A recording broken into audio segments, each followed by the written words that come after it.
Assalamualaikum warahmatullahi wabarakatuh. Izin memperkenalkan diri, kami dari kelompok 9 yang beranggotakan Alena Hoirunisa, Winna Nuraini, Dede Irfan Seftian, dan saya sendiri Zuhatu Nikmah. Izin untuk mempresentasikan hasil diskusi kami. Perkenalkan, nama saya Winna Nuraini dengan NIM akhir 1404. Logistic Communication atau komunikasi logistik termasuk ke dalam salah satu aktivitas logistik yang dikemukakan oleh Stock dan Lambert pada 2001.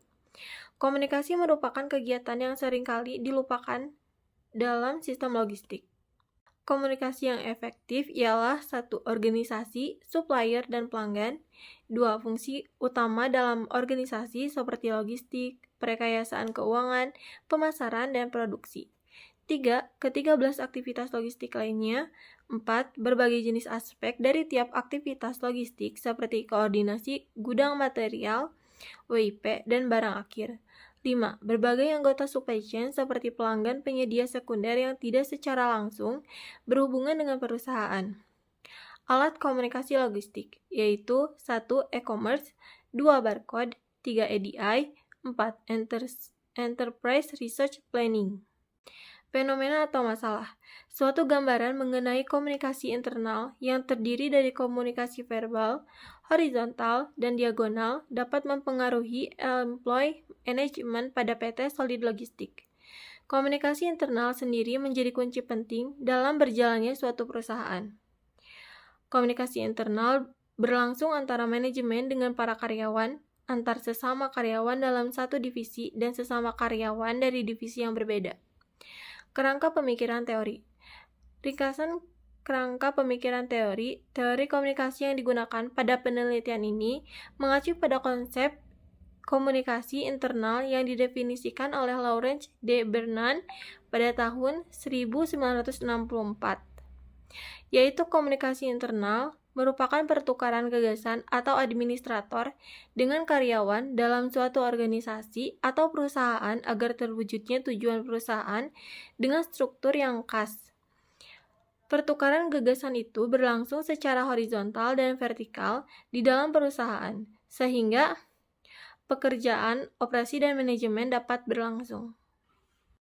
Saya Lena Herunisa. Di sini saya akan menjelaskan sampel dan populasi.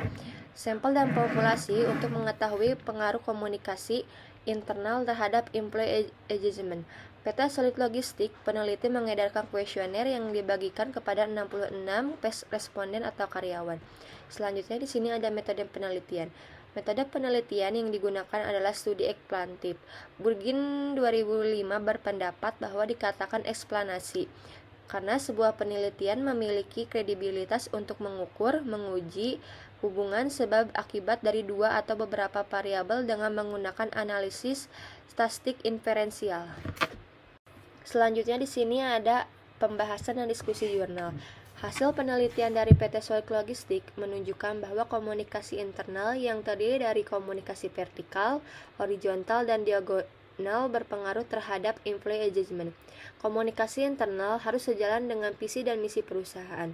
Komunikasi internal merupakan sarana yang sangat penting bagi perusahaan untuk menghubungkan perasaan dan harapan karyawan dengan perusahaan.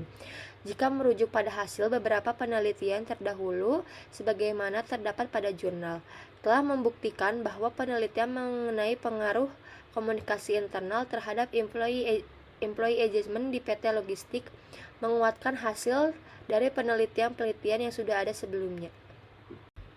Perbandingan jurnal. Yang pertama ada Efficient Communication in Autonomous Logistic Process by Application of Cluster-Based Routing Method. Peneliti oleh yang pertama ada Saigi, yang kedua ada Wenning-Biel, yang ketiga ada Grok. Perbedaan, pembahasan mengenai kerjasama otonom dalam jaringan logistik. Hal tersebut dapat dicapai dengan bantuan agen perangkat lunak. Kesimpulan, dalam proses logistik otonom, pendekatan routing berbasis cluster menghasilkan lalu lintas komunikasi yang lebih sedikit daripada pendekatan routing tanpa clustering. Yang kedua ada Stress and Communication as Quality Indicator of a Working Environment in Logistic Companies, a case study in the logistics sector in Serbia.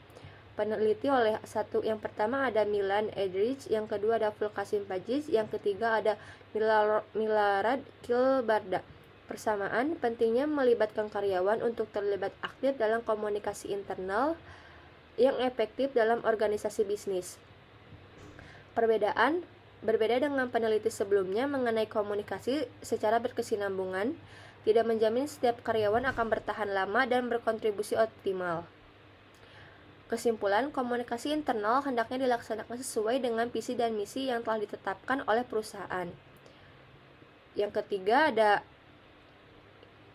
an efforts in applying XML to logistic communication, peneliti oleh David A. Kons dan Sufort Cenhansa. Persamaan, metode penelitian yang digunakan oleh jurnal utama dan jurnal perbanding sama, yaitu menggunakan metode survei kepada para karyawan yang ada di dalam industri.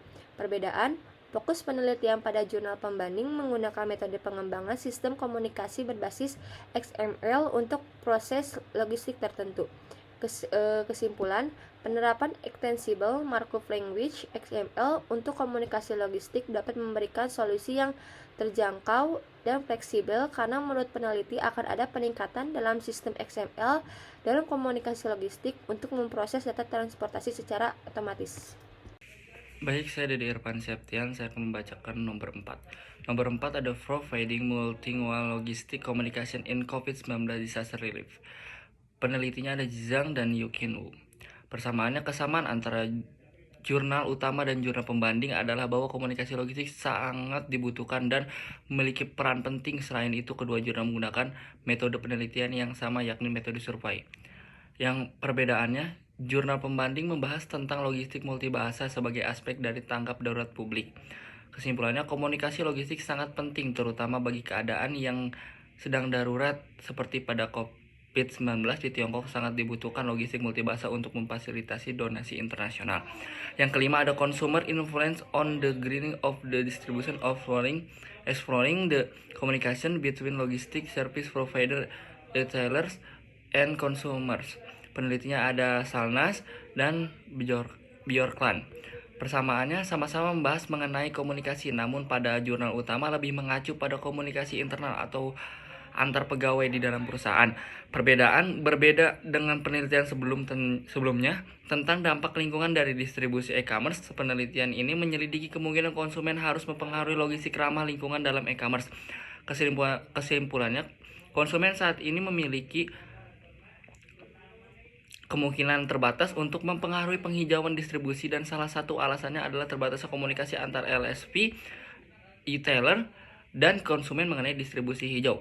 Yang keenam ada kualitas pelayanan jasa, keagenan kapal, dan komunikasi interpersonal pada perusahaan pelayaran. Penelitinya ada Pangihutan, yang kedua Tamrin, yang ketiga Suparman. Persamaannya, komunikasi interpersonal dianggap sebagai salah satu strategi untuk membangun dan mempertahankan hubungan yang efektif antara perusahaan logistik dengan publik. Perbedaannya, pembahasan kualitas dari pelayanan yang akan menunjukkan kepuasan dari pelanggan, dan pembahasan komunikasi internal merupakan hal yang bersifat fundamental bagi suatu perusahaan sebagai sarana untuk harapan dan perasaan karyawan dengan perusahaan. Kesimpulannya, komunikasi interpersonal dan kualitas pelayanan adalah memiliki hubungan yang signifikan baik secara parsial maupun simultan bagi keagenan logistik dengan variabel kepuasan pelanggan. Yang ketujuh, Effective Communication System Formalization Logistic Industry. Peneliti ada Muhammad M. Sahar, yang kedua ada Nur AM.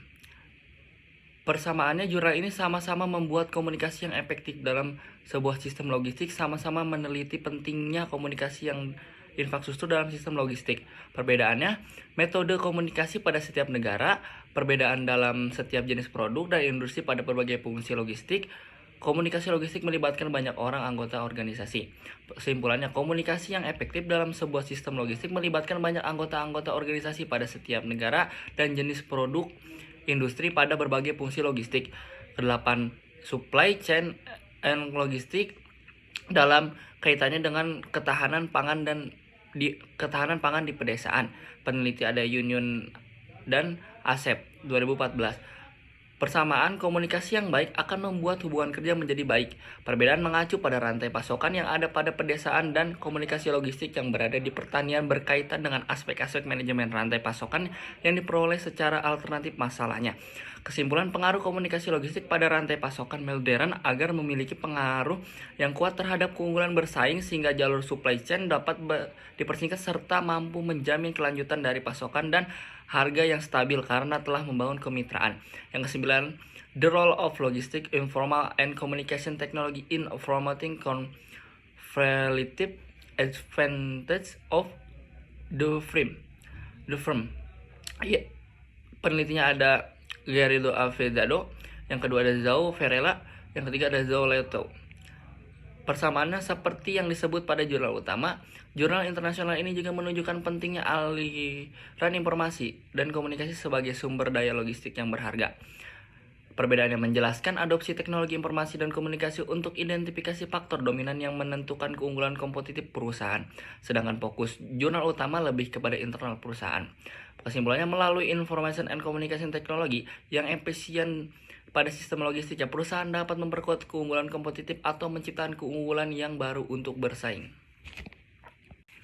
Yang ke-10, sistem informasi logistik pada siklus proses order bahan baku. Peneliti Diana Carlina, yang kedua ada Sutamrizky Wicaksono. Persamaan sama seperti yang dijelaskan pada jurnal utama, dengan aliran informasi dan komunikasi yang baik, perusahaan dapat menciptakan koordinasi yang efektif dan proses pekerjaan akan lebih optimal. Perbedaan, jurnal utama memiliki fokus utama yang berkaitan dengan internal perusahaan atau aliran informasi yang mempengaruhi employee engagement, sedangkan pada jurnal ini jelaskan informasi dan komunikasi untuk mengoptimalkan sistem logistik. Kesimpulan, dengan aliran informasi dan komunikasi yang baik pada sistem logistik perusahaan, bahan baku yang dibutuhkan setiap periode produksi akan terhitung secara optimal dan setiap divisi dalam perusahaan bisa berkoordinasi dengan efisien. Baik, itulah tadi presentasi yang telah dibacakan oleh teman-teman kelompok saya. Izinkan saya untuk membacakan kesimpulannya. Dari hasil penelitian menunjukkan bahwa komunikasi internal yang terdiri dari komunikasi vertikal, horizontal, dan diagonal mempengaruhi employee engagement.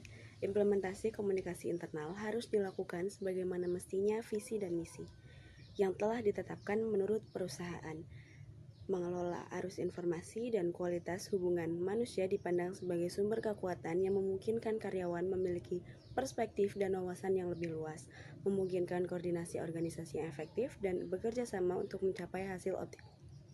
Sekian dari kami, kurang lebihnya mohon maaf. Wassalamualaikum warahmatullahi wabarakatuh.